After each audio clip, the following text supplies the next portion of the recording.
So we're back here in the side yard, just a little bit of a brief go-over of the property. It's about 1/10 of an acre. We're on a corner lot in a mid-sized city of Southern Oregon. It's about 90,000 people. The house is 730 square feet and it was built in 1927. So there's that, and it does have a zero lot property line. We're in the side yard like I just said, and there's some existing garden beds. I don't love the position of them. We're gonna have to see if we can get kind of creative. But back here is basically gonna be an extension of the house. Me and my wife really love outdoor living areas, and so we're gonna turn this into a very highly manicured Zone 1 space. And we'll go through that in the design process. But as far as existing plant life, we have 2 large black locust trees. They're taller than the house. I'd say probably 18 feet tall at the top. And they are so far being really great mulch producers. Coming onto the front yard, we do unfortunately border a semi-busy street. The speed limit's only 25 miles per hour, which is actually very nice. And it keeps people slow. And existing plants out here, we've got a hedge of lilacs and roses, and I believe this is actually a clematis vine, and I really like it. It takes up a good amount of space and it keeps the dogs from going crazy all the time. I just wanted to show you something though. This is going to be our heavy mulch bed, and it's going to be where we take care of a lot of our issues. We're going to inoculate it with fungal mycelium this fall. And just to show you just what I'm dealing with here as far as soil life, I've been adding mulch to this and watering it once a week for about 3 months now, and still we just don't have anything. It's like, I don't know if you can tell that very well, but it's dirt, it's not soil.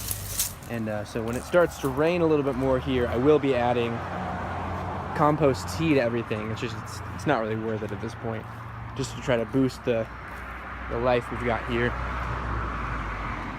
All right, and again, this is about a 60 by 15 front yard, so we've got a pretty good sized chunk. And then this is another side yard, and I believe this is 30 by 15. So it does, we do have quite a bit of room, you know, for an urban lot. Sorry if that was too loud, right by that busy highway. For an urban lot, we've got quite a bit going for us. This is Alice and Wiley, the Porcupine Handyman mascots.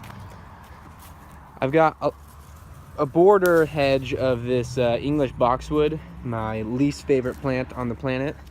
Well, maybe not the least favorite, but I certainly don't like it for landscaping. I think they're just ugly.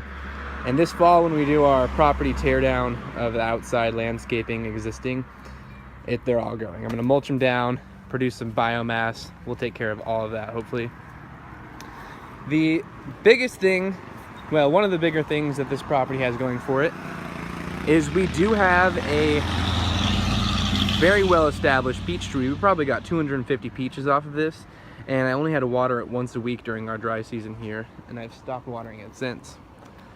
And we do have a couple of nice-sized roses. This one over here has had 3 blooms already, and this one I haven't seen it bloom once. This one's probably gonna have to go. It's just right on the pathway, and I don't know. I don't like it yet. We'll see. We'll see. So that's pretty much the house. As far as what I have to work with outside of my fence, in the city that I'm in, it is the owner's responsibility to maintain the parking strip.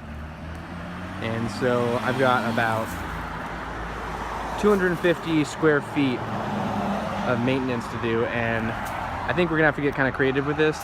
Luckily, if you can see across the way here, our neighbors do support growing food. They've got tomatoes and a pumpkin patch out there, lots of wildflowers, sorry. And that's really great. It makes me very happy that I won't have to really work with that necessarily, because they're not having any troubles doing that. The only part of the yard that really has a consistent wildlife attraction to it, and I mean, I don't see any songbirds, very many bugs. The soil life here is almost non-existing. Hey guys, But in this little weed patch, as most people would call it, we do have soil life. I think these are just a wildflower of Oregon. Maybe it's a weed, I'm not entirely sure. But this thing is normally crawling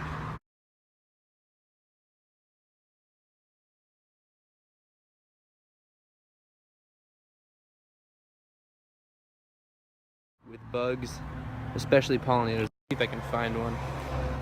Last week I found a caterpillar on here that was really cool. So that's basically the yard. It's pretty small. We're gonna be pretty tight in here. I'm gonna be focusing super heavy on perennial production because I'm not an annual gardener in the least bit. I'll probably have a couple of garden beds, but not much, just not much.